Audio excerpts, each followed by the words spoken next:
What is up, guys? About 2 years ago, I made a review on a wallet that I had been carrying for, I believe, about 6 months at the time, and kind of got off YouTube for a little bit. I literally just made that video, actually, as part of the company's.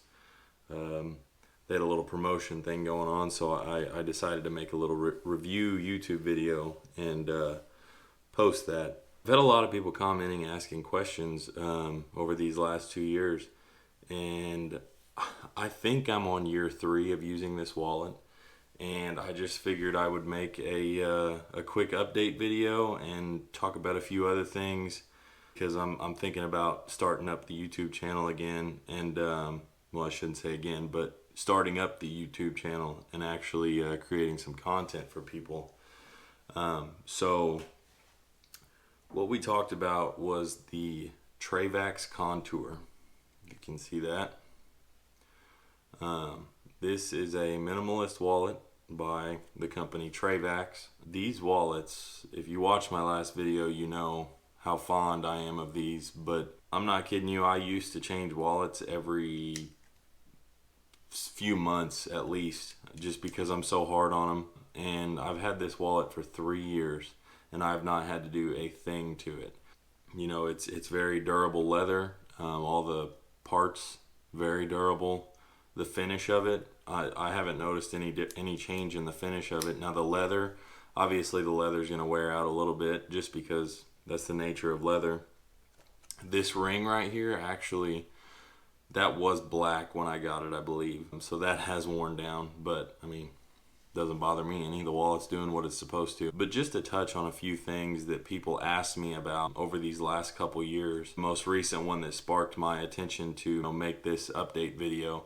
I had a gentleman comment, what happens if I have a $100 bill and I spend $10 or $3 and I get all these bills back? He said, do I have to adjust the wallet every time that I'm carrying multiple bills and I end up breaking a big one or something? And my comment was no. I have not once had to adjust. So for those of you that have never seen one of these, this little screw right here, you can loosen that up and move that peg up and down, and that will allow for this to either get tighter or looser. Okay, so this right here is where you tuck your money, your cash, right in there, and then you clip it shut. Okay, so no, I have never in the 3 years of owning this wallet have I adjusted that. Now what has happened that I've noticed, I've carried quite a bit of cash in this at a time, and what'll happen is if you just kind of force that over, the longer that cash is in there, it's actually going to stretch this leather out a little bit. For maybe a day or two after all that cash is out of there, this will be a little bit loose. But I mean, as you can see right now, I don't usually carry cash, which is probably not a good thing. I should probably carry more cash, especially in times like these. But that's not real loose. So actually the leather expands and it also shrinks back down, which I find absolutely awesome. Another thing somebody asked me was, does the bottle cap opener work with your cards in it? Yes, I've never actually even used it without any cards in it. And yes, I don't know if you can see that, but there's a little bit of a gap behind that bottle opener. So yeah, to answer your question, yes, this thing will open bottles very well. It actually surprised the heck out of me, because I kind of figured that this would bend right away. And I've pried on a lot of things with this, and it hasn't even budged. So that's kind of my little review on the Trayvax Contour wallet. If you haven't heard of Trayvax or checked them out, you need to. I have no affiliation with them, but I just think they have a great product. So the promotion they were having, I don't know if they're still having it, was if you bought a Trayvax Contour and you made a YouTube video reviewing it and posted it on YouTube, they'd send you a $100 gift card to Trayvax wallets. And so that's what I did. And actually I did that, and they sent me a $100 gift certificate. I think it was a code online, or maybe they sent me one in the mail, I don't remember. But what I did was I picked a new wallet out. I kept that one and I gave my old one to my dad, and he's still using his. So yeah, that's just my little bit of an update on the Trayvax Contour wallet. Like I said, check them out if you haven't. They've got a lot of good stuff, which brings me to my next thing that I've been using of theirs for a couple years now, and I actually want to upgrade it a little bit. I don't even remember what they call this. This is just a lanyard, as you can see. I hook this thing on my belt, you know, backpack, whatever. I love this thing. Not much to say about it. I mean, it's literally a keychain. It buttons, as you can see here. But they have a new one that's got a quick disconnect right here. That's kind of something that intrigues me. And so I'm thinking I'll probably get one of those here soon. But yeah, so that's another product by Trayvax. A lot of good quality leather products. And made right here in the States. So, along with some of that stuff, I figured what the heck, kind of bored, cooped up, as I'm sure you are if you're watching this. Talk about some knives that I've been carrying along with these two things. Probably the main knife, and not my newest, but the one that gets the most use would have to be my Spyderco Paramilitary 2. This knife gets used and it gets abused a lot. I mean, you can see my pocket clip there is all worn down. Actually, my jeans have stained it, if you can see that line. But yeah, this knife, it's actually bigger than I thought it would be whenever it came in. Sorry, it's filthy, as you can see. But yeah, it's a pretty big knife. I mean, if you're a smaller bodied person, small pockets, I don't know if I'd go this route. I'm pretty sure the Paramilitary 3, Para 3, I believe, is quite a bit smaller than this one. I might be wrong. You know, everything about this knife is sturdy. It gets the job done. I've used this thing on countless things, and it's held a nice edge. This is the S35VN. I mean, G10 scales. That's pretty much that. I mean, it's your Spyderco. If you're familiar with Spyderco, really love this knife. If you haven't, check those out. My next one, and this one was my favorite for a long time actually, until I got a hold of a few Spydercos, but I carry this one quite a bit actually too. This is my Microtech Ultratech Tanto blade. So this one gets a lot of use cutting open boxes. It's a very sturdy knife. If you don't own one of these are actually made to be used. I mean, you can totally tell the rigidity of them. You know, I mean, there's not much play or anything. Very strong knives. I have sharpened this one once. I had a guy at work that I work with sharpen this just because he's an avid knife collector as well, and he got a new sharpener, and I was like, yeah, what the heck, take this thing home and give it a try. So yeah, Microtech Ultratech, sweet knife. I mean, if you know Microtech, you know it. There's not much to say about it, but it's an awesome, badass knife. So there's that one. This guy right here, this is the Benchmade Bug Out. This is my go-to camping knife. I mean, it's small, but it's a sturdy knife. I mean, you can tell my blade's dinged up.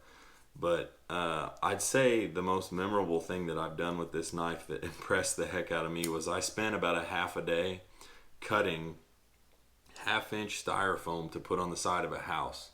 And I used this knife the whole day. Went home afterwards and continued about, you know, my weeks following, and I was still carrying this knife. Still had a blade. I mean, this, and the good thing about these is these are fairly inexpensive. I think this is around the $100 mark. If you're looking for a good beginner's knife, I highly suggest the Benchmade Bug Out. This next one, this is a ProTech Godson. To be honest with you, I don't carry this knife much. When I got it, so this is an automatic knife as well, and when I got this knife, it just didn't settle well with me because this button right here was like, it sounded like it had sand in it. It was awful, and it was hard to press. Obviously, you know, it's better now. I've cleaned it and put a lot of oil in it and stuff like that, but just for about a week of me owning it, it was real crunchy, and I didn't like it, and so ever since then, it's kind of the redheaded stepchild. I just throw it in the back of my safe and don't really carry it much. But every once in a while, you know, I'll wake up in the morning and I'll get ready and I'll look at it and I'm like, hey, what the heck, I'll carry that today. It is sharp. Yeah, I don't really have anything bad to say about it. Just like I said, some people tell me that was normal whenever that came in and was kind of gritty like that. But then some people are like, no, I've never had that problem. So Anyways, Protect Godson, pretty nice knife. Actually, most of these knives I got at Blade HQ. So I live in Indiana as well, and so I believe my Microtech I picked up from a company near Indianapolis. This last one is by far my favorite, but it never gets carried for good reason. So I got into knives probably a year ago, and I actually got married back in October. And my brother-in-law, I'm really close with him, and he knew I was getting into knives. And so he rounded up my groomsmen, and this was their gift to me, and I was pretty stoked about it. This is the Spyderco Yojimbo 2, but this one's got carbon fiber scales. This is a badass knife. This knife is sweet. It makes me smile every time I open it. To be honest with you, I don't even know what that blade is called. The guy that designed this knife designed it for personal defense, so I mean, just the ergonomics of this knife, I mean, it fits in your hand perfect. It's really crazy. And actually, I've been eyeing these. I'm going to get a little bit less expensive Yojimbo 2, and I think I'm probably going to start carrying one of those. However, it's thick this way. So like when you have that thing clipped down in your pocket, it takes up a lot of real estate in your pocket. I carry this thing on special occasions, weddings, things like that. But yeah, very sweet knife. Like I said, it's just a Spyderco, man. Something about Spydercos. They're sweet. Love them. But yeah, so that's my Spyderco Yojimbo 2. And then we can talk about some guns. This is my newest handgun, Glock 19X. This is a sweet gun. I've shot this gun a few times now. And I actually just recently put my CAGWorks extended slide release on here, as you can see right there. Haven't got to shoot it yet with that on there, but pretty fired up about that. And I will probably be making a video on that. So if you want to see that, subscribe, comment, do whatever you got to do to make sure you check that out. But yeah, love that gun. And then my newest rifle pistol would be the Freedom Ordnance FX9, and this gun is wicked cool. 9mm, takes Glock mags.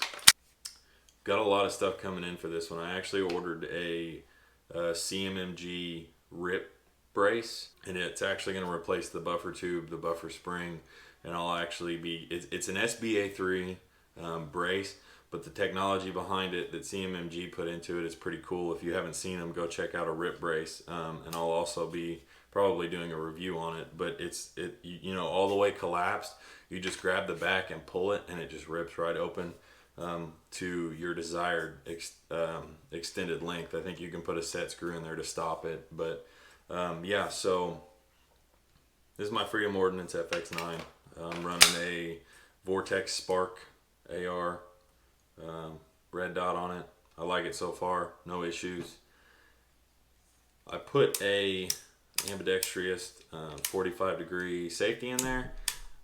I'll be honest with you, I got that thing in there and I didn't know how well I was going to like it because it kind of hits my finger, but I got to shoot with it a few times and see. A lot of things about this gun that I really like. You've got your slide release there.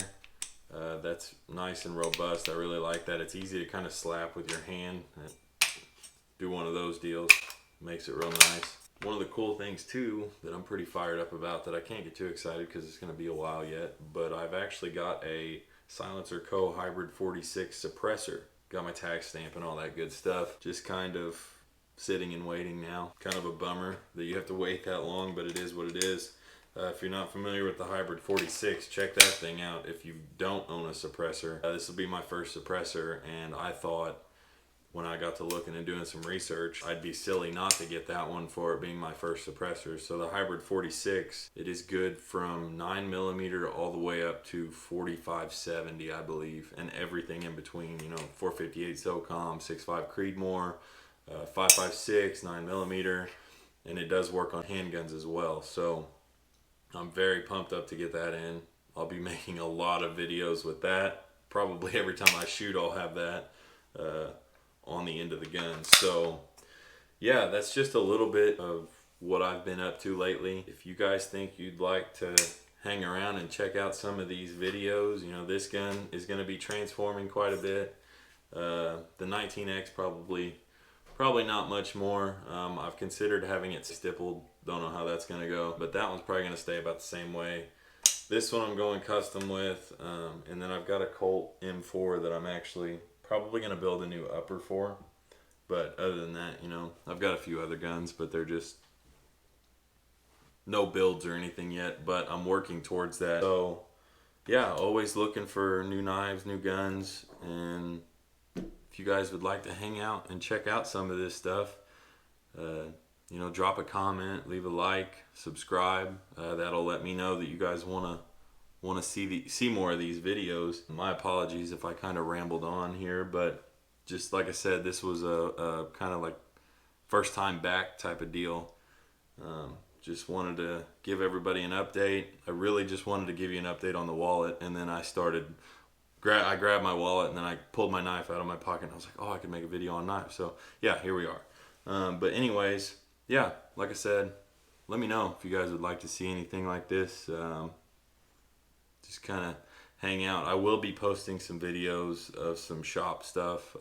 So I live in a pole barn house, and I'll actually probably be making a video regarding that sometime as well, because a lot of people seem to be interested in pole barn type houses. But I do a lot of fabrication work and automobile or auto work, what have you. So I'm building a Jeep right now, and I'm also building a 67 Volkswagen dune buggy for a customer. So yeah, if anything like that intrigues you, might want to subscribe as well. So thanks for hanging out, guys. Let me know.